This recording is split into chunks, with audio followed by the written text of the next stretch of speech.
গণিত ক্লাসে তোমাদের সবাইকে স্বাগতম। আমি সোহেল চলে আসলাম নতুন টপিক নিয়ে। আমার আজকের টপিক ত্রিকোণমিতি। যারা ত্রিকোণমিতিতে দুর্বল, ত্রিকোণমিতি বুঝো না, তাদের জন্যই আমার আজকের এই ছোট্ট একটা class.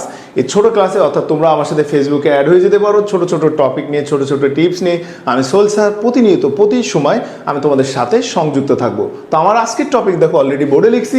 P equal to 10 sine square alpha 6 cos square alpha, p equal to 7 হলে কট আলফা এর মান নির্ণয় করো। অর্থাৎ এখানে যে ইকুয়েশনটা দেওয়া আছে, এই ইকুয়েশন থেকে আমাদেরকে কট বের করতে হবে। অর্থাৎ আমি যাই কিছু করি না কেন, আমার টার্গেট থাকবে কট বের করা। তো মাই ডিয়ার স্টুডেন্টস, আমি যদি এটাকে এইভাবে লিখি, দেখো 10 sine square alpha plus 6 cos square alpha p equal to 7, আমি যদি 7 দিয়ে দিই, কোনো সমস্যা আছে? আমাকে কট বের করতে হবে। তো আমরা সবাই জানি কট মানে কস বাই সাইন, কট মানে কস বাই সাইন। আমরা সবাই জানি কট আলফা মানে হচ্ছে কস বাই সাইন।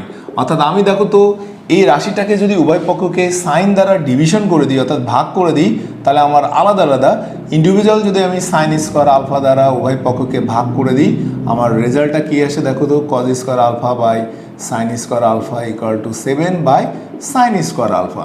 আমরা সবাই একটু খেয়াল করি, দেখো সাইন সাইন কেটে যায়, এখানে 10 থাকে, 6 এখানে থাকে কট স্কোয়ার আলফা, এখানে থাকে 7 অন বাই সাইন স্কোয়ার মানে কোসেক স্কোয়ার আলফা।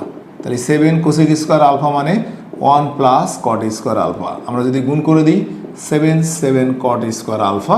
নাও আমরা যদি এখান থেকে নিই 10 6 কট স্কোয়ার আলফা, আমরা যদি কটগুলোকে এক পাশে নিই, তাহলে দেখো minus cot square alpha equal to 7 minus 10। অর্থাৎ এখান থেকে আমাদের যেটা আসছে কট স্কোয়ার আলফা হলো মাইনাস 3।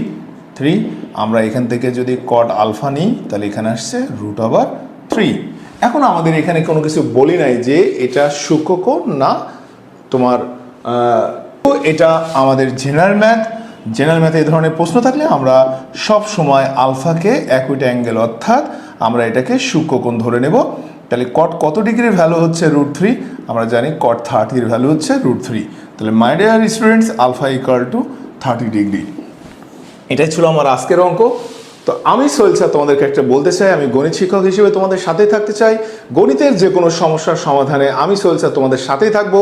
যে কোনো প্রবলেম, যে কোনো ধরনের কোশ্চেন তোমরা আমাকে করতে পারো। আমি ফেসবুক, ইউটিউবে কানেক্ট আছি অলওয়েজ, সবসময়। আমি তোমাদের শিক্ষকতা দিয়েই আমি সোহেল স্যার তোমাদের সাথেই থাকতে চাই। সে পর্যন্ত সবাই ভালো থাকেন, সুস্থ থাকেন। আবার দেখা হবে নতুন ক্লাসে নতুন কোনো টপিক নিয়ে। আমি সোহেল স্যার, আল্লাহ হাফেজ।